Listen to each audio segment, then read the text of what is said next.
Hello and welcome to a quick tip video. In this video I'm gonna show you how to best save your layouts, which are always in or mostly in 12 by 12 created, that you can save it for your galleries. Most galleries do have a special size that they request when you upload it. So I'm gonna show you now something very easy and which is in Photoshop CC always available. So let's start it. I have already opened one of my layouts here and I want to save it for the galleries. So I'm gonna go here on top of the menu down to export.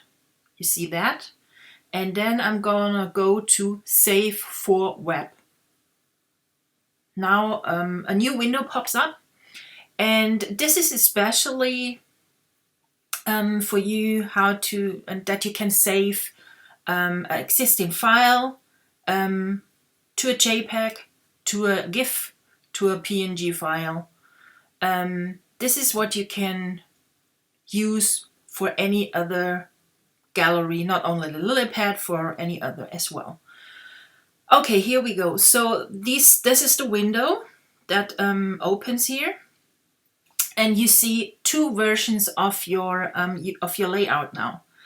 And underneath you see the original file here. It's always on the left side.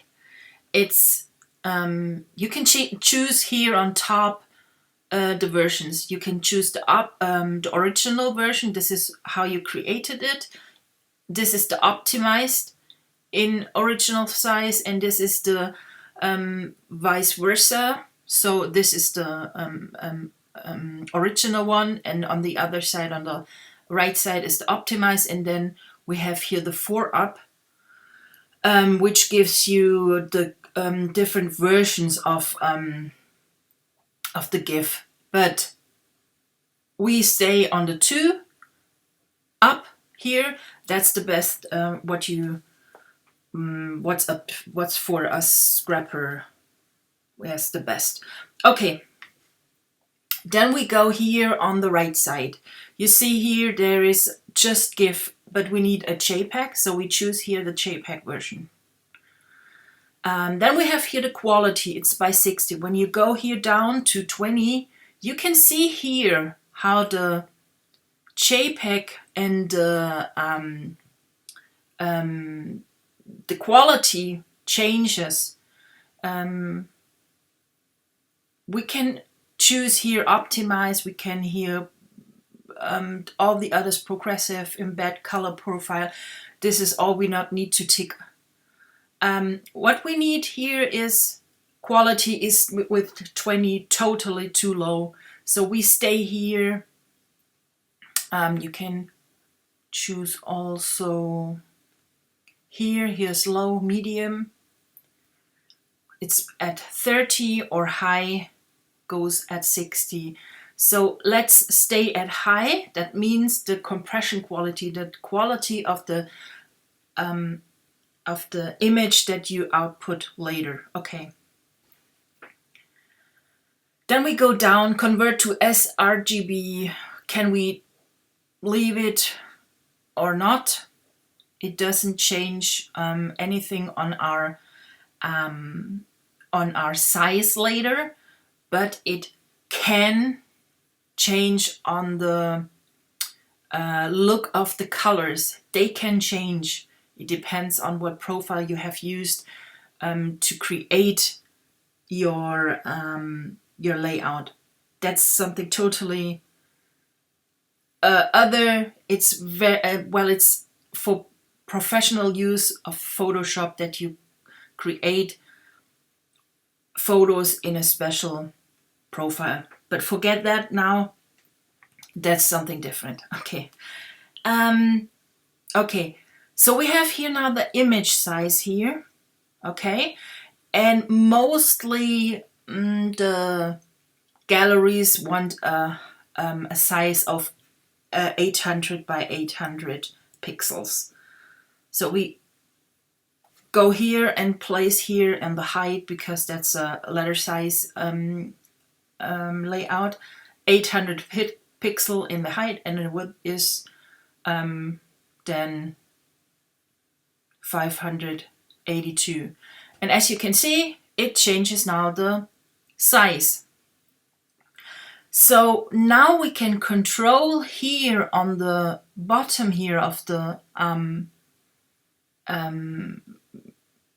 image how big it is. It is now, when you save it, 139,8K.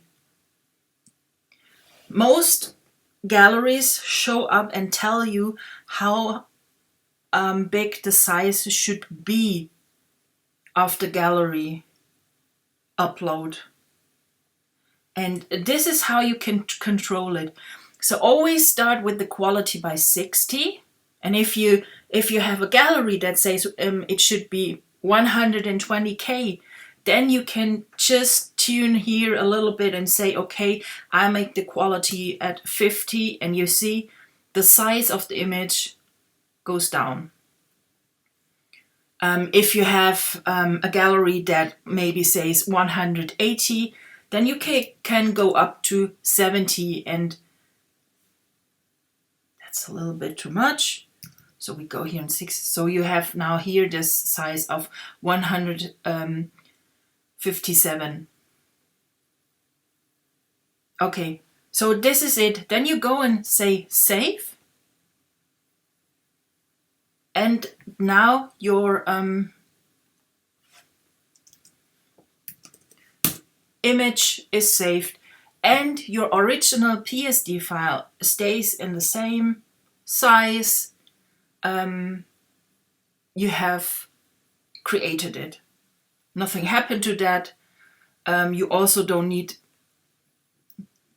say you save an image by this with this way. Go with that. I think this is what the most people do. So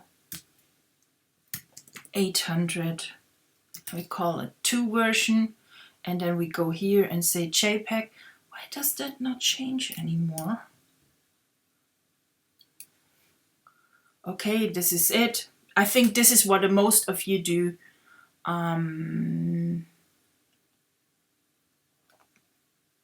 8, this is, then you open it as a new file, as a new JPEG file, and then you go to the image and image size. No, that's the wrong one. I never do that. Okay, so this, and you go here to 800 pixels. No, here the 800, and still have here the, so this is it. So your image size is now 1.33 megabyte when you save it. So it's way much more bigger than when you do it with the Save for Web tool in Photoshop. So this is it. I hope this is helpful for you, and if you like the video, please feel free to give me a thumbs up or leave a comment if you have any questions. And we're gonna see us sure in the next video. Bye!